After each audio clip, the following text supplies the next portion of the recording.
இயேசுவின் நாமத்தினாலே உங்களை எல்லாரையும் மனமாற வாழ்த்தி ஆசீர்வதிக்கிற இந்த காலங்களில் உங்களை பார்ப்பதில் சந்தோஷம். இன்றைக்கு ஒரு புதிய லோகோஸ் வார்த்தை சொல்லி நான் உங்களுக்கு ஜெபிக்க விரும்புகிறேன். வெளிப்படுத்தல் 3ஆம் அதிகாரத்தில் 20ஆம் வசனம். வெளிப்படுத்தல் 3ஆம் அதிகார 20ஆம் வசனத்திலே ஒரு வசனம் இவ்வாறு சொல்லுகிறது: இதோ வாசற்படி நின்று கதவை தட்டுகிறேன். ஒருவன் சத்தத்தை கேட்டு கதவை திறந்தான். அவனிடத்தில் நான் பிரவேசித்து அவனோடு போஜனம் பண்ணுவேன், அவனும் என்னோட போஜனம் பண்ணுவான். ஒருவனின் சத்தத்தை கேட்டால், கதவை திறந்தால், நான் அவனோடும் அவன் என்னோடும் ஒரு ஐக்கியத்தை நான் கட்டளையிடுவேன், போஜனம் பண்ணுவோம் என்று சொல்லப்பட்டிருக்கிறது.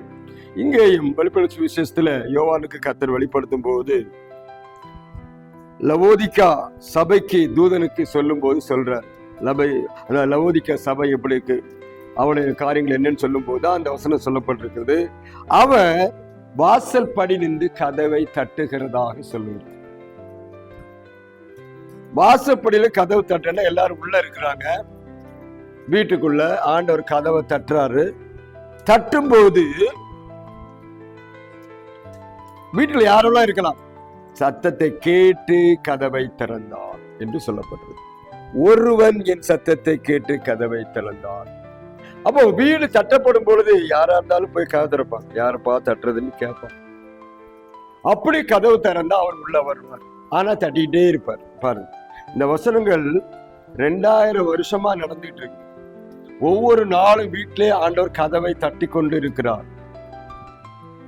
வீட்டு கதவை தட்டுகிறார், இதே கதவை தட்டுகிறார், பல வழிகளிலே தட்டி கொண்டிருக்கிறார். உள்ள வரலாமா? பாருங்க, நீதி கூப்பிடாம இருக்குமா? உலகத்துல எல்லாம் கூப்பிடுது. நீதி எப்படி கூப்பிடாம இருக்கும்? சத்தியம் கூப்பிடாம இருக்குமா? உண்மை பேசாம இருக்குமா? சற்று யோசனை பண்ணிப்பார். அப்போ தட்டி கொண்டே இருக்கிற சத்தம் என்றால் நமக்கு எச்சரிப்புக்காக என்னைக்காவது கதவு திறக்குமா என்று ஆண்டவர் தட்டி கொண்டிருக்கிறார்.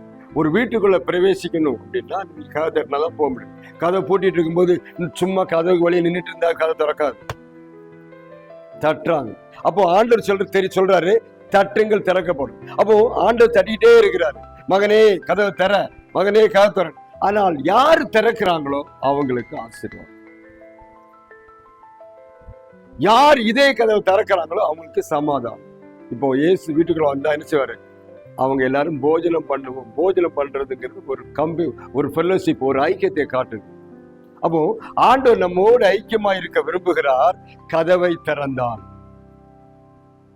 அருமையானவர்களே, இன்னைக்கு அநேகருடைய கதவுகள் திறக்கப்படவில்லை.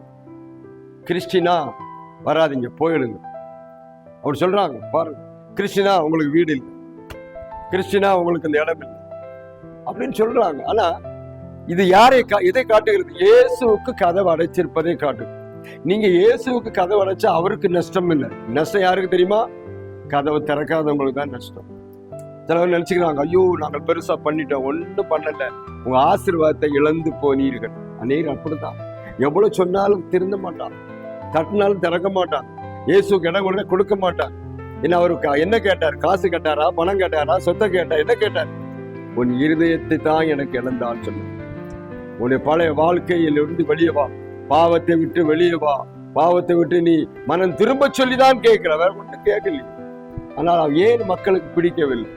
ஏன் மக்கள் என்ன செய்யறாங்க? ஒதுக்கி வைக்கிறாங்க அப்படின்னு பாத்தீங்கன்னா, ஒண்ணு இருட்டு, இன்னொன்னு வெளிச்சம். ரெண்டு தான் உலகத்துல இருக்கு. இருட்டை பார்த்தா வெளிச்சத்துக்கு ஆகாது, வெளிச்சத்தை பார்த்தா இருட்டு ஆகுதுல ஓடி போயிடும். என்னைக்காவது வெளிச்சம் வரும்போது இருட்டு நின்று இருக்கா? அதனாலதான் அந்த வெளிச்சத்தை புறக்கணிக்க காரணம் என்ன அப்படின்னா, விஷயம் என்னன்னா, வெளிச்சமாய் நம்மளும் வெளிச்சமா மாறிடுவோம், இருட்டா இருக்க முடியாதுங்கிற எண்ணம். பிசாசு தான் இருட்டை காட்டுகிறது. பிசாசு என்னைக்கு கதை கொண்டா நின்றதில்லை. அப்படின்னால் உங்க வீட்டுல சமாதானம் வரணும், சந்தோஷம் வரணும், நிம்மதி வரணும், பேரின்ப ஆசீர்வாதம் வரணும், இம்மைக்குரிய மறுமைக்குரிய ஆசீர்வாதம் வரணும்னா நீ கதவை திறக்க வேண்டும்.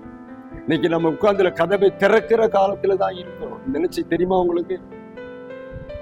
கதவை திறக்கிற காலம் வந்திருக்கிறது. நீ திறக்காவிட்டால் ஆசீர்வாதத்தை இழந்து போவோம். நீ அநேக நாடுகள் இயேசுவுக்காக திறந்திருக்கிறது. பல வருஷங்களுக்கு முன்பாக நீ யோசனை பண்ணி பாருங்க. சைனா திறக்கல. இரும்பு திரை நாடுகளில் சைனா ஒண்ணு, ரஷ்யா ஒண்ணு. ஃபுல்லா கம்யூனிசம் சொல்லி ஆண்டவருக்கு வழி அடைச்சு வச்சிருந்தாங்க. பைபிள் உள்ள போகக்கூடாது, வசனம் போகக்கூடாது. இன்னைக்கும் நார்த் கொரியா அப்படித்தான் இருக்கிறது. ஆனால் நஷ்டம் யாருக்கு தெரியுமா? நமக்கு தான் நஷ்டம். யார் வேண்டான்னு சொன்னா நஷ்டம். வேணும்னு ஏற்றுக்கொண்டவர்கள் ஆசீர்வாதத்தை பெறுவார்கள். பாருங்க, ஒரு காரியம் இருக்குது, உங்களை ஏற்றுக்கொண்டால் பாருங்க, 2 வழி இருக்குது, மரணமும் ஜீவனும் இருக்குது. நீ எதை தேர்ந்தெடுத்துக் கொள்ளுவாய்? மரணம் வேண்டாம், நீ மரணத்தை எடுத்துக்கொள்ளலாம், ஒன்றும் பிரச்சனை இல்லை. ஜீவன் வேணா ஜீவனை எடுத்துக்கொள்ளலாம். ஆனா மரணத்துடைய கஷ்டம் உனக்கு தெரிஞ்சா நீ மரணத்தை எடுக்க மாட்டான். இன்னைக்கு உங்க வாழ்க்கையில் ஒரு பெரிய ஆசீர்வாதம் காத்திருக்கிறது. கதவை திறந்தார். இதய கதவை திறங்க, உங்க வீட்டு கதவை திறங்க. ஒரு ஆள் வந்து ஜபிக்க வர்றோம், கதவை திறந்து வாங்க ஜெபம் பண்ண கூப்பிட்டு ஜெபம் பண்ணா உங்களுக்கு ஆசீர்வாதம். கர்த்தர் வீட்டுல வர்ற இதயத்துல வர்றேன், உங்க வீடுல நீ கர்த்தரை ஏற்றுக்கொண்டா உங்க இதயத்துக்கு ஆசீர்வாதம். கதவை தட்டி கொண்டிருக்கிற ஆண்டவர், அதான் சொல்லப்படுறது, இதோ வாசல் பண்ணி கதவை தட்டு, ஒருவன் சத்தத்தை கேட்டு கேட்காத போல. சில ஆட்கள் இப்ப புதுசா போட்டிருக்காங்க, ஒரு லென்ஸ் வச்சிருப்பாங்க கதவு. அந்த லென்ஸ் வழியா பார்த்தா தெரியும் யார் வந்திருக்காங்க. திருடனும் வந்து தட்டதான் செய்வான், நல்லவனும் தட்டுவான், ஆண்டவரும் தட்டுறாரு, உங்களுக்கு தெரியும். அப்ப இந்த லென்ஸ் வழியா பார்த்த உடனே யார் வந்திருக்கான்னு தெரியும். சரி, திறக்கணுமா திறக்கணும் முடிவு பண்ணும். இப்ப இயேசு நிக்கிறார் வெளியே. நீங்க கதவு திறப்பீங்களா திறக்க மாட்டீங்களா? தேவனுடைய பிள்ளைகள் வந்து நிக்கிறார்கள், உங்களுக்கு ஒரு குட் நியூஸ் சொல்லணும்னு சொல்லி. கதவு திறப்பீங்களா திறக்க மாட்டீங்களா? நீ திறந்தால் ஆசீர்வாதத்தை கொடுக்க இந்த இயேசு வந்திருக்கிறார். எத்தனை பேர் ரெடியா இருக்கிறீங்க? அடைச்சு வச்சதெல்லாம் போதும். நீங்க வாசல் அடைச்சு வைத்து உங்க ஆசீர்வாதத்துக்கு தடையா இருந்ததெல்லாம் போதும். ஆண்டவரே, இந்த உலகத்தில் ஆசீர்வதிக்கப்படாவிட்டால் பரலோகத்தின் ஆசீர்வாதத்தை கொடுக்க வந்திருக்கிறார். ஒருவன் சத்தத்தை கேட்டு கதவை திறந்தால் என்று சொல்லப்படுறது. நீங்க திறக்க முடியுமா முடியாதா? உங்களுக்கு இஷ்டம் எப்படி இருக்குன்னு பாருங்க. சில ஆளுக்கு ரொம்ப டென்ஷன், எனக்கு ஒன்றும் பண்ண முடியாது, அதெல்லாம் தேவையில்லை, போங்கப்பான்னு சொல்லியிருக்கீங்களா? இல்லை, நீர் எனக்கு வேண்டும். டென்ஷனை மாத்துகிறவர் வேணுமா வேண்டாமா நம்ம தான் முடிவு போடணும். காலையில் கர்த்தரை ஆசீர்வதிக்க விரும்புகிறார். கதவை திறக்க நீங்க ரெடியா இருக்கிறீங்களா? அப்படி நீங்க கதவை திறந்தால் அவர் உங்களோடு வாசம் பண்ணுவார், உங்களை ஆசீர்வதிக்க வருகிறார். குடும்பத்தை, உன் பிள்ளைகளை, உன் பிரச்சனைகளை எல்லாவற்றுக்கும் ஒரு முடிவு கட்டும்படி கதவை திறந்து கொடுப்பீங்களா? கர்த்தர் தாமே உங்களை எல்லாரையும் இந்த காலையில் ஆசீர்வதிப்பாராக. ஆமென்.